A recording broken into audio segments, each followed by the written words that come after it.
What is up, everybody? It's the Kevin Kwan Real Estate Group again. And Tony, it's another day, another topic. What do you want to talk about? Yeah, man.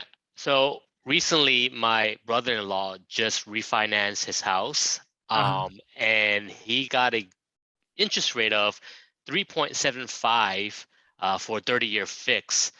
So many people are thinking, well, with the Fed raising rates, the house market would slow down, but it doesn't seem like it's the case. I still see low inventory, still a lot of people fighting and bidding over each other for homes. So what's happening in the marketplace for real estate? yeah. I think the Fed started talking about this at the end of last year, with inflation kind of coming into place and home prices appreciating as crazy as they have over the past couple of years. One of the ways to kind of combat that is end the cheap borrowing that some of the banks were able to get, including consumers for like home loans. So they said that they would do some rate hikes in 2022, and a lot of the predictions, even from a lot of the economists and even ourselves, we saw like the market kind of tail off and kind of taper off at the end of 2021. But at the end of 2021, we started to see rates start to go up considerably, compared to the years before. I thought that we were going to have a slowdown, and I was kind of looking forward to something like that because I mean, home prices have just been appreciating at a rate that I feel like still isn't going to be sustainable, for all those kids getting out of college. I mean, it's going to be difficult for them to own a house the way things are going in today's world. So, um, yeah, I mean, I thought market was going to slow down, and when January literally second kind of came around the corner, phones have just been going crazy, and I want to say what the Fed thought would happen, literally the opposite has happened. And I call it FOMO for buyers, fear of missing out. Mm. Buyers are becoming more aggressive, going even crazier with their biddings. We've even talked about like non-contingent offers. That's almost like the new norm in today's marketplace right now. So instead of being FOMO, right? People are going YOLO, I guess, right? You only live once, and they're, putting everything they have into one basket. Yeah, that's a good way to look at it for sure. I know often you reference a chart that have Los Angeles County's data. Mhm. Let's talk a little bit about that chart. What are we seeing in the first 2 months of 2022? Yeah, so right now we only have up until the end of January's data. February just passed, so we probably won't get those numbers for like another couple more weeks. But if you guys, we'll throw up the chart on the screen for everybody so they can take a look at it. And if you guys ever want like maybe even more local, because real estate is very local. Like even though we're going over LA County markets, specific cities, uh, the numbers are going to look a little bit different. At least this will give everybody kind of a general consensus of what's going on overall. But what we're seeing, and that's why we have this crazy competitiveness, is the month supply of inventory has come down even further. It actually ticked up slightly compared to December 2021, looking at January's data. But if we do compare year over year, so looking like 1 year before comparing, we're down significantly. Like pretty much all across all boards, counties, cities, we're down almost one whole month of inventory. Just to give you a little bit of perspective of where we're at right now, January 2022, we're at 1.2 months of inventory. In January 2021, same time, 1 year prior, we had 2.1 months of inventory. So there's definitely less homes for buyers to choose from. And just as we said, with the rate hikes, buyers are looking like, wow, prices aren't getting any cheaper, interest rates going up, so it's going to cost me more to purchase that same house.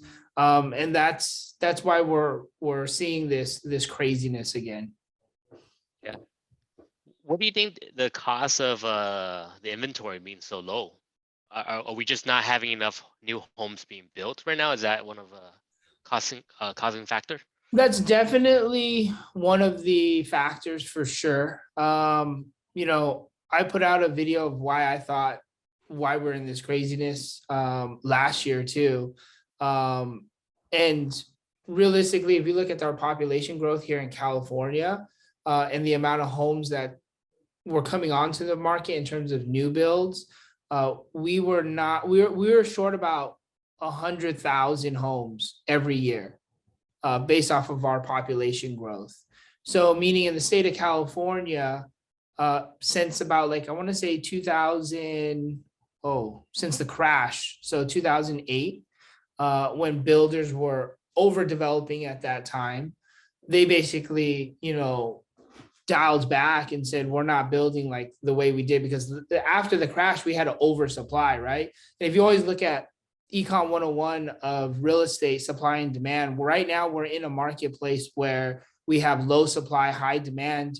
That does only one thing with prices, and that pushes it way up, which it's done over the past couple of years, where we're seeing double-digit gains. But going back to the whole development side, California has been literally short 100,000 new units coming onto the market every year.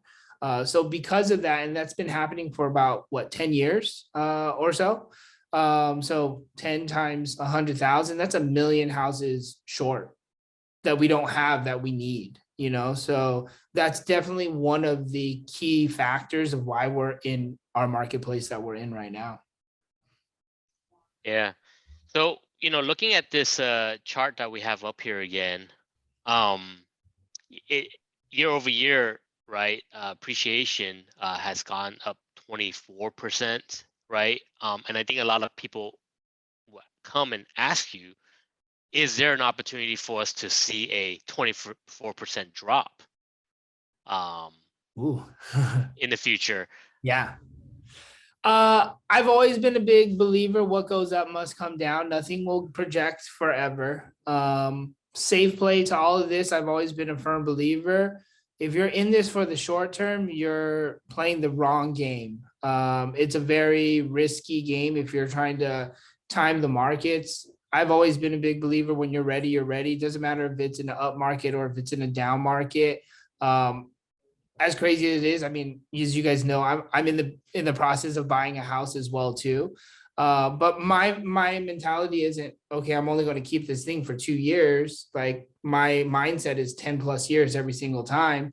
If I catch it on the right time and I can sell it and make money in 2 years, okay, I'm going to go ahead and do that.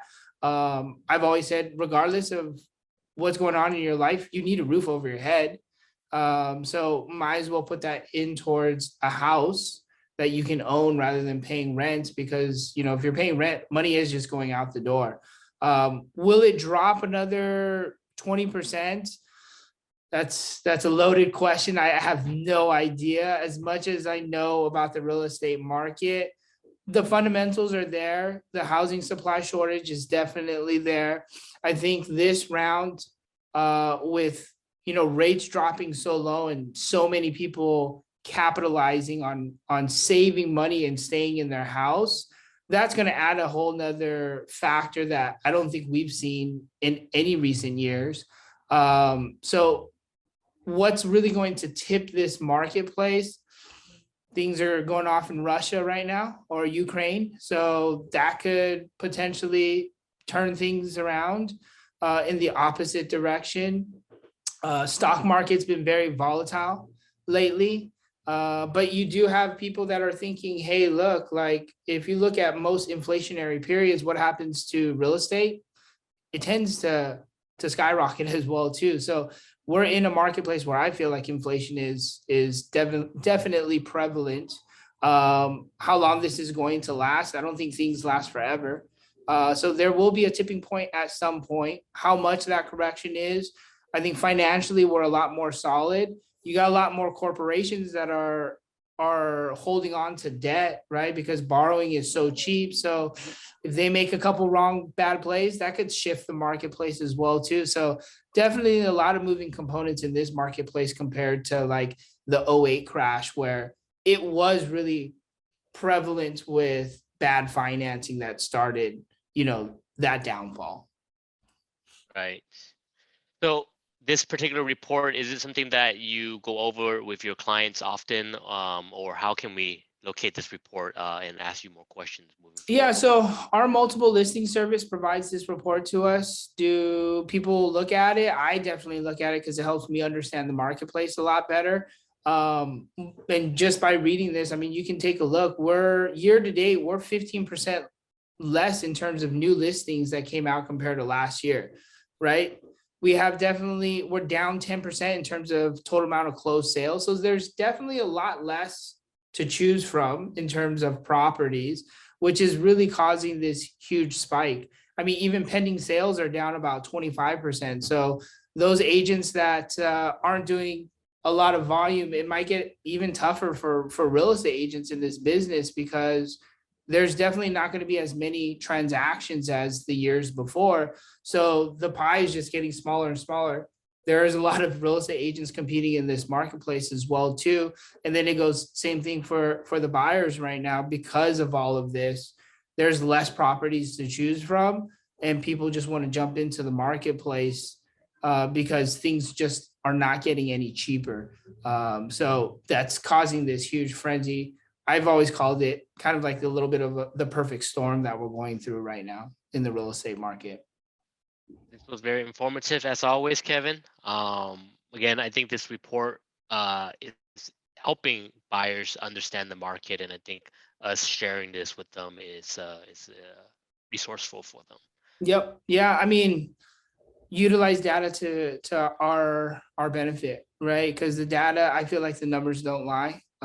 So how you interpret and read the data is going to make a big difference in terms of being comfortable with the decision that you're going to make when either buying or selling your property. So hopefully you guys enjoyed this.